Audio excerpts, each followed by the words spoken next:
இன்னைக்கு ஒரு சூப்பரான வீடியோ என்னன்னு பாத்தீங்கன்னா சிக்கன் தம் பிரியாணி எப்படி செய்யறதுன்னு பார்க்கலாங்களா.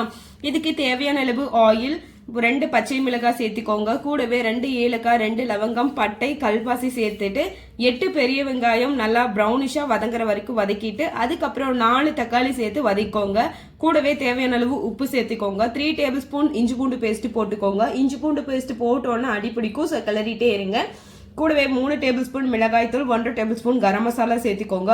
ஆல்ரெடி சிக்கன் நான் உப்பு தயிர் சேர்த்து மேக்னேட் பண்ணி வச்சுட்டு ஒரு 50 மினிட்ஸ் அதையும் சேர்த்துக்கோங்க. சிக்கன் நல்லா ஒயிட் கலர்ல வர வரைக்கும் நல்லா ஆயில்லையே வதக்கிக்கோங்க. அதுக்கப்புறம் தேவையான அளவு கொத்தமல்லி புதினா சேர்த்துக்கோங்க. சேர்த்துட்டு நான் ஆல்ரெடி 3 டம்ளர் அரிசி ஊற வச்சிருந்தேன், அதையும் ஊற வச்சு ஒரு 5 to 10 மினிட்ஸ் அப்படியே மிக்ஸ் பண்ணி விட்டுட்டு 3 டம்ளர் அரிசிக்கும் சிக்கனுக்கும் சேர்த்து நான் 7 டம்ளர் தண்ணி எடுத்துக்கிட்டேன்.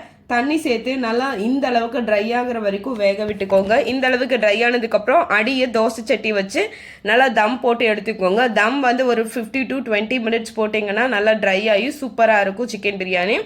ஒரு 20 மினிட்ஸ் அப்புறம் எடுத்து பார்த்தீங்கன்னா நல்லா சிக்கன் பிரியாணி இந்த அளவுக்கு இருக்கும். கொஞ்சமாக கீ விட்டு மேலே கொஞ்சம் கொத்தமல்லி புதினா சேர்த்து இறக்கி சர்வ் பண்ணிங்கன்னா சூப்பராக இருக்கும். கண்டிப்பாக ட்ரை பண்ணுங்கள். பிடிச்சி